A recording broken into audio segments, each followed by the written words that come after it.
जय गुरु जय श्री गुरु जय परमात्म गुरु जय तो कलिजुग पावन अवतारी जय कलिर कलम औषध रहितकारी ओग दयाल गुरुदेव।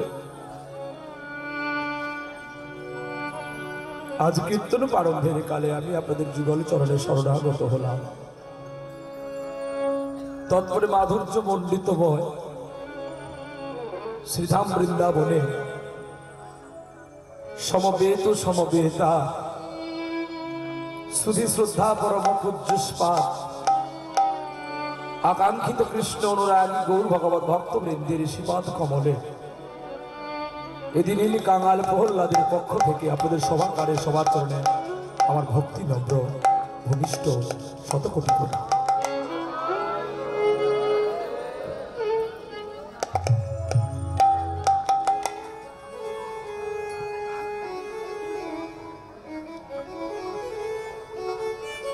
तत्परे आमार पिता स्वर्ग पिता धर्म पिता ही परमं तप पितरी प्रीतिम आपन्ने प्रियन्ते सर्वदेवता पितृगणेर चरणे आमार भक्ति नम्र प्रणति।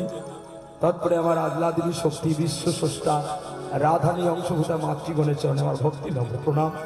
तत्परे आज कमिटी बृंद बाबुदेर आमार बुक भरा भालोबासा और ना बोलेও থাকতে পারছি না। অনেক দিনের আত্মার সঙ্গে সম্পর্ক হয়ে গেছে। জি দাদা ভাই আজকে আমাকে সাউন্ড দিয়েছে। বাহ खूब जानते इच्छे करे गो, खूब जानते इच्छे जे पृथ्वी प्रलयेर आगे तुम्हें कि नामे डेकेछिलो?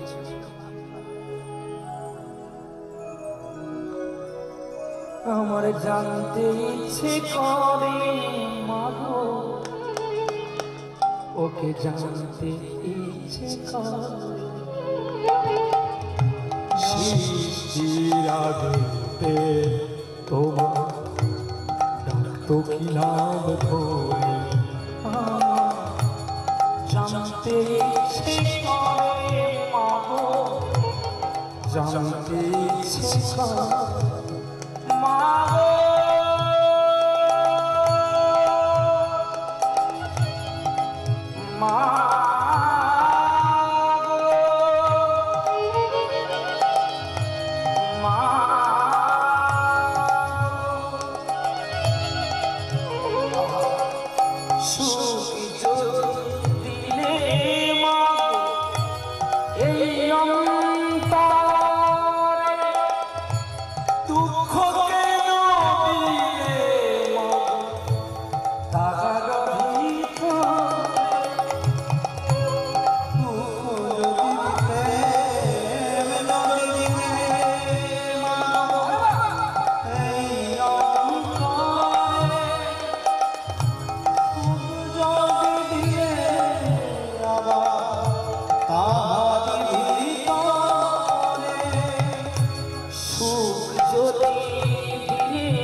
আমার মাকে যেমন জানতে ইচ্ছে করে না, মায়ের রূপ যেমন চেনা যায় না, সত্যি আমার দাদা ভাইকেও চেনা যায় না।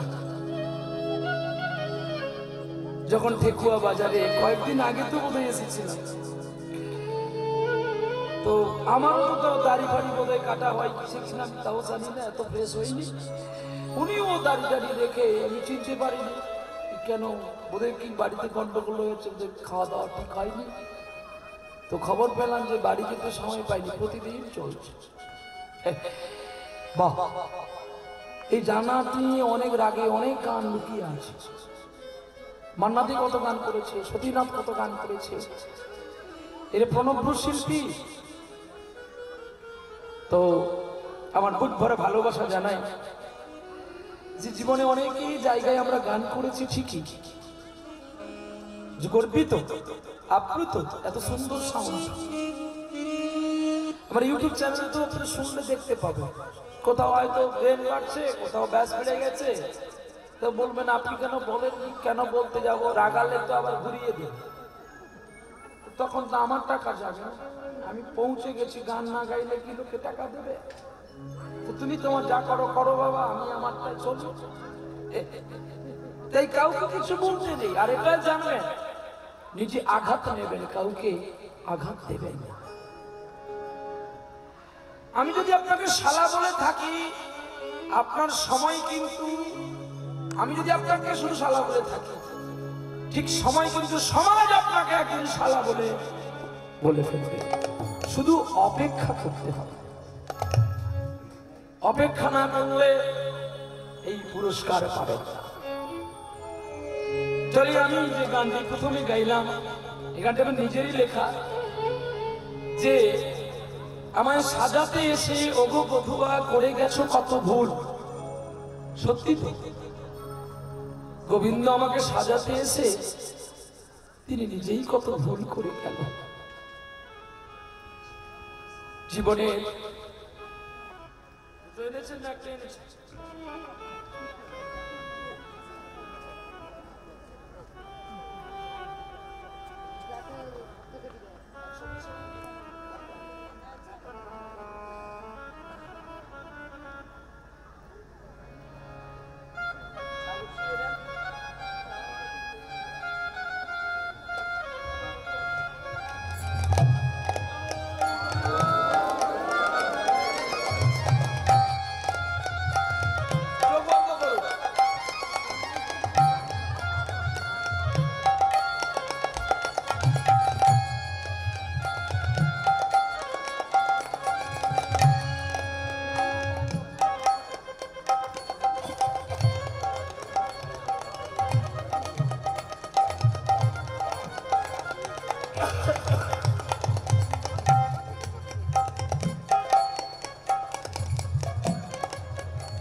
সাজাতে এসে ওগো বধুয়া করে গেছো কত ভুল। হয় ভগবান ভুল করেছে, নচেত আমরা ভুল করছি।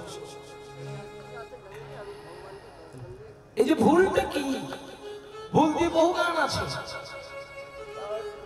ছোটবেলায় মা শিখেছিল প্রতিমা বন্দ্যোপাধ্যায়ের গান, এই জীবনের খাতার পাতায় যা লেখো সব ভুল, সবই ভুল, সবই ভুল।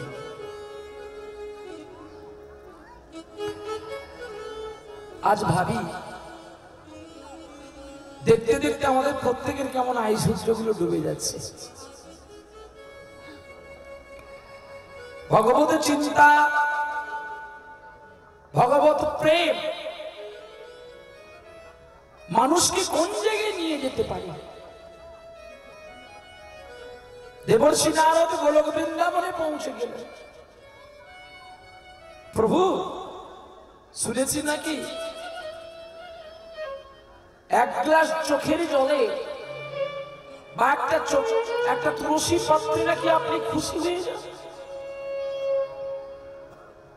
নারদ, তুমি শেষেরটা ঠিক বললে, কিন্তু প্রথমটা একটু ভুল বললে। এক গ্লাস চোখের জল নয়, এক বিন্দু চোখের জলে আমি খুশি হয়ে যাই।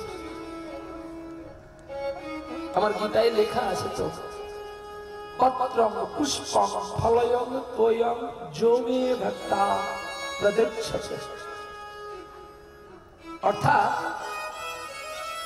আমাকে পুজো করার যার কিছু থাকে না। আজ আপনারা কত ভাগ্যবান, আপনাদের মধ্যে আমিও। জানি না আমি আপনাদের চরণে ঠাই পাবো কিনা। যদি নিতাই গৌরীর কৃপা হয়, যদি রায় কিশোরীর দয়া হয়, যদি ভক্ত কৃপা করে, তবেই না চিরতরি বলতে পারে। আমি তো এত বড় কীর্তনিয়া নয় যে চ্যালেঞ্জ দিয়ে কথা বলবো। কীর্তনটা একটা প্রেমের রসে হয় গো। কীর্তনটা কোনো অহংকারে নয়, কোনো আভিজাত্যে নয়, কোনো প্রতিপত্তিতে হয় না।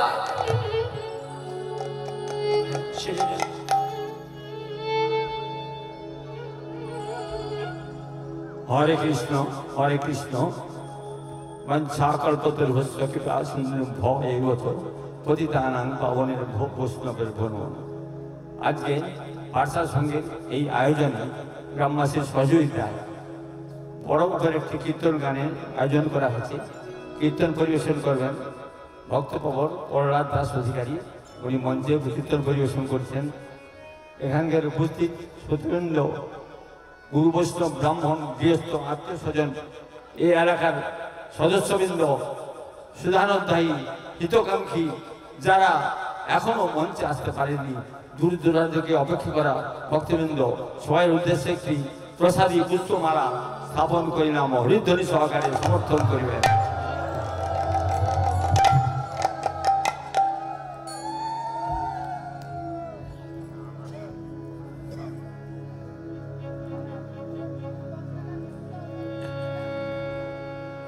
হরিনাম একটি প্রেমের রস। তাহলে প্রেমের রসটি একমাত্র দেখা যায় চৈতন্য চরিতামৃতে। এত রসের গালি নিয়ে জগতের গুরু, জগতের স্রষ্টা যিনি এসেছিলেন নন্দন আচার্যের ঘরে, আর তারই ঘরে আসতে শ্রীমান মহাপ্রভুর সঙ্গে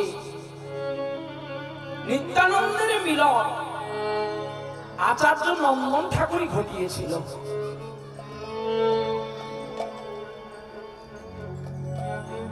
ঐশ্বর্য প্রেম মাধুর্যের রসের পাত্র হলো গৌরহরি, আর দয়ালু প্রেমের পাত্র হয়েছিল জগৎগুরু নিত্যানন্দ প্রভু। বলবেন আপনারা কেন গৌর সুন্দর তো প্রেমের ঠাকুর আমরা জানি, সেটা কবে হয়েছিল এগুলো আগে জানতে হবে। যখন সুদর্শনের আহ্বান করেছিলেন জগাই মাদাইকে মারবার জন্য, তখনই নিত্যানন্দ তার হাতটা ধরে কেঁদে বলেছিল, ভাই তুই না আমায় কথা দিয়েছিলিস কলিযুগে অস্ত্র হবে তোর প্রেম, কাঁদিয়া কাঁদাতে হবে জগজন মানি লবে, প্রেম বিনা গতি নাহিয়া। ভাই তবে আজ কেন তুই ওই সুদর্শনকে ধরতে গেলি? তাহলে তুই কি আমার সঙ্গে অভিনয় করেছিলি? আরে না, এর আগে কেন আমার মৃত্যু হলো না? দাদা তুমি এ কি করলে?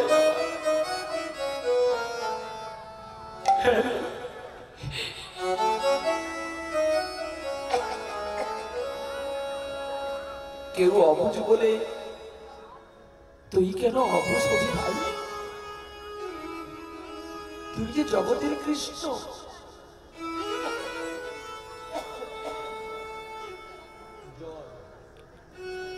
তুই যে বিশ্ব স্রষ্টা,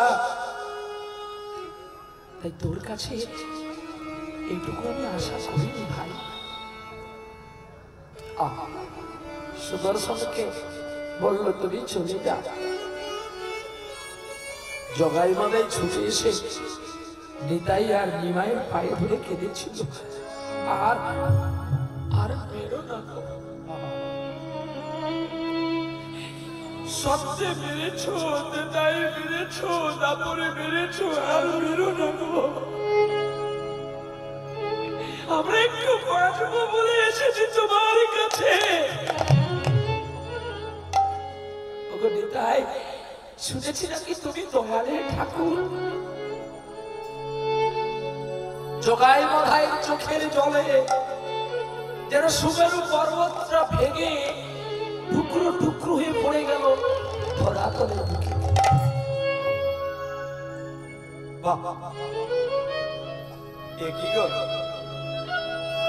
রাধারানী কি কাঁদে? এ কথাটা কে জানতো? দেখো, গৌসুন্দরকে জড়িয়ে ধরে জগাই মাথায় কেঁদে কেঁদে বলছে, যমুনা কি বলতে পারে কতবার কেঁদেছে রাধা, যমুনা কি বলতে পারে কতবার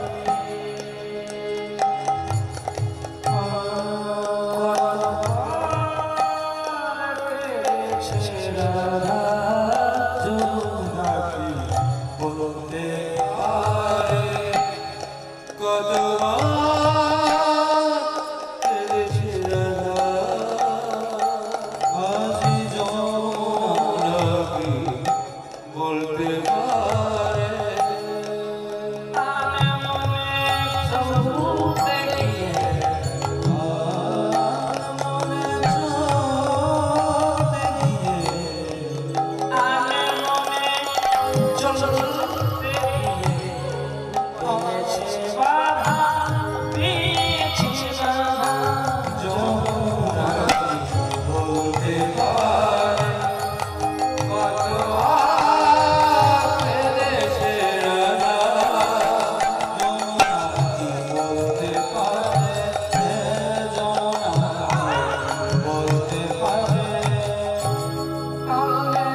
বড় পণ্ডিতের ছাত্রী। বাবা, মা আমার কত দূরে আসে জানি না। ভারতের গৌরব। আপনারা অনেক সাগর দেখেছেন, অনেক নদী দেখেছেন, যে নদীতে জলে স্নান করলে তবু মানুষ উঠে আসে। কিন্তু একটা সাগরে স্নান করলে মানুষ মারা যায়। এখন একটা সাগরে দুটো সাগর হয়েছে, সেই দুটো সাগরে মানে একটা সাগর দুভাগে বিভক্ত। এক হলেন শিপ্রা বসু, আর ভারতের মণিকোঠার মণি হচ্ছে সন্ধ্যা মুখোপাধ্যায়। এত যখন খুশি চার দিনের ক্যাসেট বাজিয়ে দিলে আপনার মন প্রাণ কেড়ে নেবে।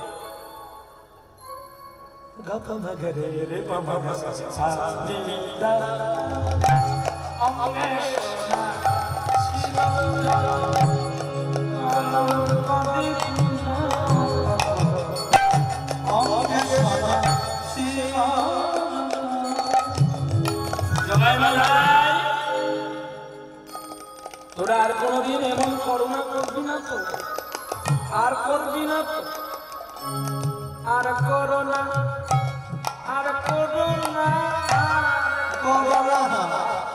আর করোনা, ওরে জগাই মাধাই,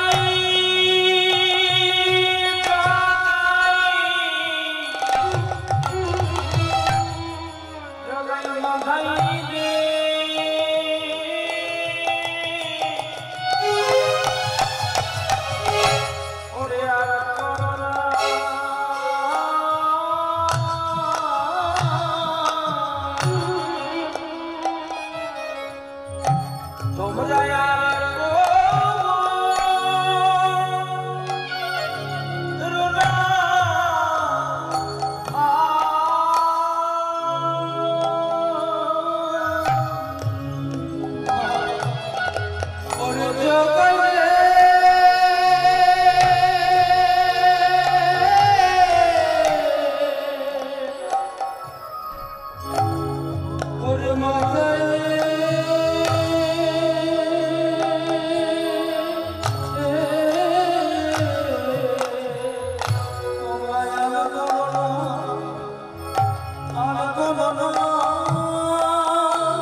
শরীরে একটা রোগ এসেছে না, নতুন রোগ, যেটা নাম হচ্ছে করোনা। ক্যান্সারটা তো দেখা যায়, কিন্তু করোনাকে দেখা যায় কি? করোনা বলতে কোনো বস্তু আছে কিনা জানি না, তবে রোগটার নাম হচ্ছে পাপ। আমরা এত পাপ করেছি, মা ধরিত্রী আর রাখতে পারছে না। বাবা মাকে ভুলে গেছি, সাধুগুরু বৈষ্ণবকে ভুলে গেছি, গুরুজনকে ভুলে গেছি। এই পাঠশালায় ছেলে পড়ে, আবার সিগারেট খায় গুরুদেবের কাছে। যদি দু চার ঘা শিষ্যকে মারে, মানে গুরুদেব যদি ছেলেকে ছাত্রকে মারে, তার বাবা এসে প্রতিবাদ করে, যা মেরে সময় চার কোনোদিন আমার ছেলেকে হাত দেবে না, তাহলে আমি কিন্তু আর তোমাকে ছেড়ে কথা বলবো না। মাস্টার সে ভাবলো, আমি তো মানুষ গড়ার কারিগর, আমি যদি তোমার ছেলেকে মারতে এসে তুমি কষ্ট পাও, তোমার ছেলে মানুষ হলো বাঁদর হলো, আমার জানার দরকার নেই। তাই ছেলেকে আর মাস্টার মশাই কিছু বলে না, পড়া হলো পাস, না হলো পাস। হিসাব করে দেখুন, আজকে প্রত্যেকটা মানুষ অ্যালকোহলে ডুবে গেছে। এত মানুষ কীর্তন শুনে, তবু মানুষ আসল জায়গায় তাদের গোল। যাই হোক, যে যেমন কর্ম করবেন সে তেমনি ফল পাবেন। জগাই মাধাই, তোরা যে পাপ করেছিস সেবারের মতো আমি তোদের ক্ষমা করলাম। এই সারা নবদ্বীপের দায়িত্ব আমি তোর দুটো ভাইয়ের উপরে দিয়ে গেলাম। তোরা ওই কথাতে আমার বৈষ্ণবের প্রতি আর কোনোদিন অবিচার করবি না। করবো না বলি কি, আরো করবো। কি বলি? হ্যাঁ, আরো করবো। তবে কার প্রতি করবো যেন, যারা হরিনাম গাইবে না। তাদের নবদ্বীপ ছাড়া করাবো। সে কি রে? না না না, এমন করিস না। না, আবার নিমাই চাঁদে নিতাই চাঁদের দেশে থাকতে হলে তাদের নিয়ম মেনে চলতে হবে। প্রত্যেক দলের কিন্তু একটা করে বল আছে, কি আছে না? প্রত্যেকটা রাজনীতির একটা করে সংবাদ বার্তা আছে তো নাকি? কেউ ইনকলাব বলে, কেউ বন্দে মাতরম বলে, বলে তো? তাহলে আমাদের মহাপ্রভুর কি আচরণটা আছে? তার তো একটা বল আছে। কি গো, তাদের তার কি মনে আছে? তাই গৌর আমাকে বলতে হচ্ছে তার, এটা নাকি আপনারা জানেন না? বলে ভয় পাচ্ছি যে ভুল বলে দিন। আচ্ছা, এখানে ভাবুন, আপনার একটা ছোট্ট কথা বলবো আপনাদের কাছে। প্রত্যেক কীর্তনে কালকে আরো বড় কীর্তনিয়া আছে, ভালো ভালো কথা বলবো। যিনি চৈতন্য চরিতামৃতে নিন্দা করেছেন, যিনি মহাপ্রভুর নিন্দা করেছেন, তাহলে তিনি কার কীর্তন গাইতে আসেন? এইটি হচ্ছে কীর্তন। আমি বাবার খাবো, বাবার করবো, আর বাবাকে নিন্দা করবো। আর তো কোনোদিন ওনার বৃন্দাবন দর্শন হবে না, আর নবদ্বীপ দর্শন হবে না। যে চরম অপমান করেছে তুলসী দেবীর প্রতি, যে মালা দিয়ে আপনার ভক্তি দেবীকে প্রণতি করলেন, যে রাই কিশোরকে সদা গোবিন্দ করে রাখে, তিনি নাকি বড় কীর্তন না হোক বাবা, আরো বড় হোক, ভগবান তার মঙ্গল করুক, কারো ক্ষতি না করুক। তবে আপনাদের ভবিষ্যৎটা যে অনেকটা নষ্ট হয়ে গেল, সেটা ইউটিউব চ্যানেলে প্রকাশ করল। আজকের মুসলিম সমাজ আমাদেরকে ঘৃণা করে কেন জানেন? আমাদের মতো কিছু কিছু নোংরা কীর্তনিয়াদের জন্য।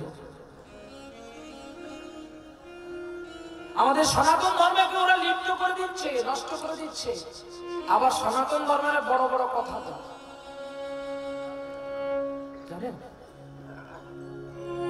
আপনাদের ভালো লাগছে, আপনি টক খাবেন কি, ছেঁচড়া খাবেন কি, লাফড়া খাবেন কি, ফুলকপি পনিরের রসা খাবেন, তাদের ব্যক্তিগত ব্যাপার। তবে এটাই জানবেন, আমার পয়সা আছে বলে, আমার টাকা আছে বলে আমি জানো তা বলবো, এটা অপরাধ। আসি তাহলে দেখবো আজকের যে কথাটা শুনবো সেটি কিন্তু খুব পুরনো কথা। পুরনো চাল কি হয়? ভাতে বাড়ে না অন্যে বাড়ে? ভাত বাড়ে, আগে অন্যে। আচ্ছা, আপনারা যেমন আগে আগে মায়েরা সেই চালকে এভাবে নেড়ে নেড়ে ভাজতো, আপনারা এখন কোথায় যান?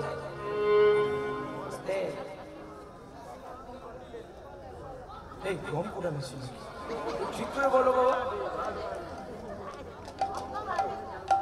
মুড়ি ভাজা করলো, বা ধরাটা পড়েছে। মুড়ি ভাজা হয় তো? মুড়ি ভাজা হয়? মুড়ি ভাজা হয় তো? এখনো ঘের ধরে না।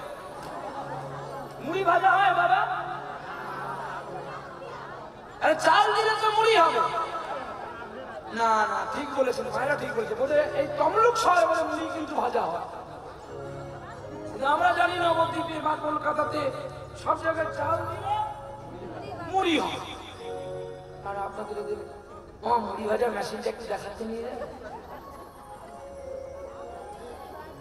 আচ্ছা, চাল দিলে যদি মুড়ি হয়, তাহলে মুড়িতে জল দিলে কি হয়? নরম হয়ে যায়। দেখেন না, বড় বড় ডক্টর যখন তার স্লাইন কাজ করে না, তখন তিনারা বলেন একটু মুড়ি হয়েছে, একটু জল দাও না, দেখি কি হয়। কি ঠিক তেমনি আপনাদের যখন কোনো রোগে ডাক্তার যখন কোনো রোগে সারাতে পারবে না, আপনার একটা রোগের ডাক্তারের কাছে যাবেন, শুধু একবার যাবেন। আমি ডক্টরের নামটা বলে দিয়ে যাবো, যদি আপনারা বলেন তো বলবো, নাহলে বলবো। আমাকে এর জন্য কোনো পয়সা দিতে হবে না, এমনি বলে দিয়ে যাচ্ছি। আপনারা একটু সন্ধ্যাবেলা একটু ভক্তি দেবীর কাছে এসে যদি পারেন একটু চোখের জল দেবেন, দিয়ে আপনাদের মনের কথাটা একবার জানাবেন। দেখবেন সব কাজ কিন্তু আপনার পরিষ্কার হয়ে গেছে গো। আমরা কিন্তু নিয়ে আমাদের ভাষা হবে শুদ্ধ, আমাদের ভাষাটা চ্যালেঞ্জ হবে, আমাদের ভাষাটা হবে নমনীয়, বৈষ্ণব শ্রীনাদী হওয়া দরকার। বৈষ্ণবের কথাটা প্রধান্বিত না। যেমন এখানে আপনারা অনেকেই জানবার চেষ্টা করতে পারেন, আমার কর্তব্য কি হবে বাবা, আমার এটা জানা নেই, কি না? আমি যদি বলি এই কোত্থেকে পেয়েছো, এটা আমার চ্যালেঞ্জ থাকলো, যদি আমি দেখিয়ে দিতে পারি, এই আঙুল দেখি, বলে আরে তুই যে সকলকে একটা আঙুল দেখাচ্ছিস, ঘুরে দেখলে তোর দিকে কটা আছে, কি না? দু চার কথা শিখলে কীর্তনই হওয়া যায় না। যার কীর্তিত্ব, আলোচ্য বিষয়কে কীর্তন বলা হয়। কার কীর্তি? রাধা গোবিন্দের কীর্তিত্বকে বলা হয় কীর্তন। ভক্তের কথা ভগবানের কাছে প্রকাশিত করলে ভগবান বড় খুশি হয়ে যায়। শীতের রাতে আজকে আপনারা এত কষ্ট করে বসেছেন, তো শুনবো আজকে একটা নদী বেশ্যার কথা, শুনবো আজকে একটা চরম মাতালের কথা, যেটাও আমার ইউটিউবের মধ্যে আপনারা শুনেছেন বা দেখেছেন। যত পুরনো জিনিস শুনবেন তত আপনাদের লাভ হবে। এখন সকলে বলে কিছু কিছু নতুন দাও। আচ্ছা এটা জানবেন, আপনারা ধান বুনতে জানেন তো, মানে ধান লাগাতে, ধান বোনা তাড়াতাড়ি করে সার দিলে কি হবে, ধান গাছগুলো সবুজে উঠে পড়বে। আর যদি একটা হাওয়া আসে কি হবে, জলের উপরে শুয়ে যাবে। আর যদি কম সার দেওয়া থাকে গাছটা কি হবে, শক্তপুক্ত হয়ে উঠবে। বাতাস হলে কিন্তু তাড়াতাড়ি সে শোবে না। ঠিক তেমনি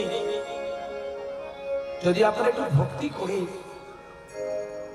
এই কথাগুলো শোনেন, দেখবেন আপনাদের বাড়ির ছেলেও সুরাপান করতে করতে সেও একদিন গোবিন্দের কাছে কখন পৌঁছে যাবে গো। আসি সেই কেরালা কৃষ্ণবেণী নদীর ঘটনা, ঠাকুর বিল্ল আর চিন্তামণির কথা আজকে আমরা স্মরণ করব। আসি চলে রে আমার মন, কি যাবো তো সবাই, কারা কারা যাবেন না, হাত তুলে দেখি তাড়াতাড়ি করে। দেখো এই তুলতে তুলতে কম, আমি বলেছি যে কারা কারা যাবেন না হাত তুলুন, সবাই তো সাত তুলে ফেলেছে। আপনাকেও বৃন্দাবনে যাবেন না, কারা কারা যাবেন হাত তুলুন। সবাই যাবেন তো, সবাই তো হাত তুলবেন, আপনারা যাবেন। প্রেজেন্ট আছেন কিনা তো দেখতে হবে। বাবা এই তো সবাই আপনারা যাবেন। আচ্ছা বলি তাহলে, এখানে এত কষ্ট করে বাসর বন্ধ করছেন, দাদা ভাই বন্ধ করে দাও, আমাদের টাকা দিতে হবে না, পালিয়ে যাই। বলেছে তো শাস্ত্রে, যেখানে হরিনাম সংকীর্তন সেটা বৃন্দাবন ভূমি, যেটা থাকে তুলসীর আগমন সেটা বৃন্দাবন ভূমি, আর যেখানে ভক্তগণের আগমন সেটা বৃন্দাবন ভূমি। তাহলে বৃন্দাবনে বসে যদি বলেন আবার বৃন্দাবনে যাবো,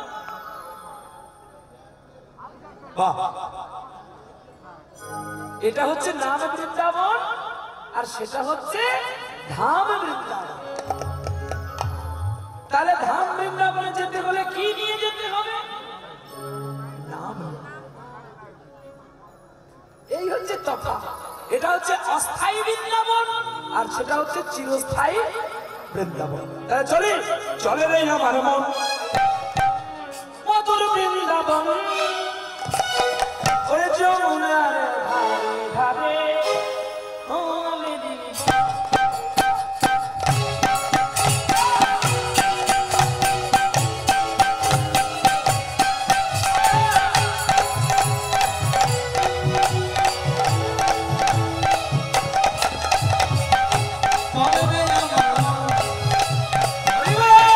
বৃন্দাবন।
আমরা কোথায় এলাম? জয় জয় রাধা রানী কি জয় জয়